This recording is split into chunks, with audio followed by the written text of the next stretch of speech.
Your podcast was probably the seventh one I've been on in the span of 3 weeks. So other people are doing this, not as effectively though.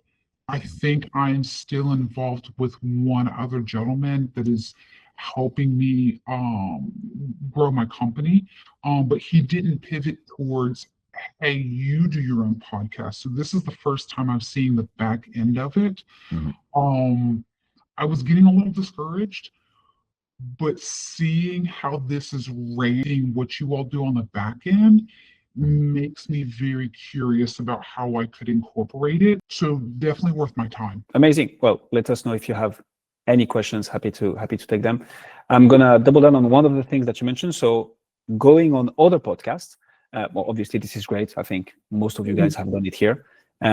What I would say is when you have your own podcast with very targeted ICP, very specific content, going on other people's podcasts every once in a while becomes very, very interesting because your call to action to this audience is not, hey, buy my book, download my lead magnet whatsoever. It's like, hey, if you like this, and you know they like the format, so if you like the content, and you can usually talk with the host to have that as a call to action at the end and in the show notes. If you like this, I have a podcast myself where I talk about this literally every week. Come and check it out. And that grows the audience. Again, it's referral audience with the kind of buy-in from the host. So that can be super, super effective if you have something that you can follow up with the audience with. Yeah, no, absolutely. And I cannot say this enough. Your podcast was probably one of the most legitimate that I went on. We went live. You within, like, I immediately pulled it from YouTube and it wasn't the full polished, it was the live version that I started sharing. But even within 24, maybe 48 hours, I think it was within 24 hours, I got the email with the items in it. I don't think out of all of the other podcasts I've done, nobody went live and nobody shared anything yet. So, I mean, on that front end, I was like, okay, this is to whereas I feel the other ones were salesy, were not as legitimate.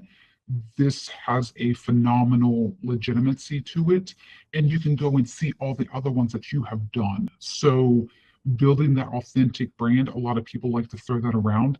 No, this was legit. Thank you so much. Thank you so much.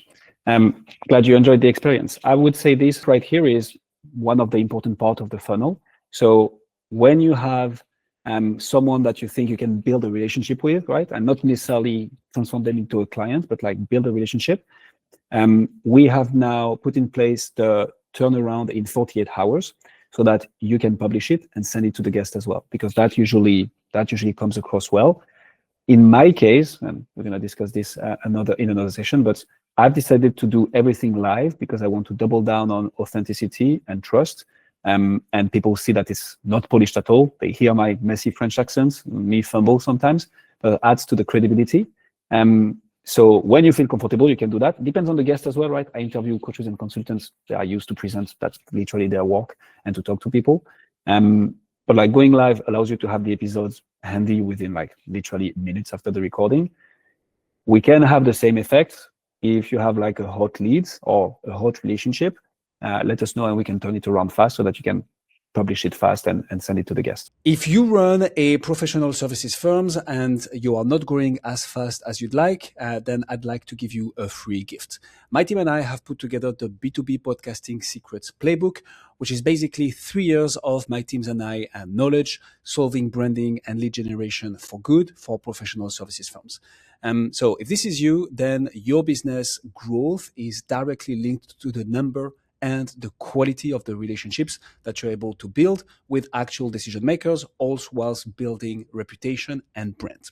And we got pretty good at helping people like you do exactly that using podcast. So the playbook has 9 sections, from how to even position it, to finding the first guests, how to transform content and guests into clients, all the way up to becoming the #1 influencer in your space. It includes visuals, videos, text, and templates, and case studies relevant to each and every section. And if you want to go even faster, then on the thank you page, you can book a call directly with my team, and we will look at your firm, see if we can help.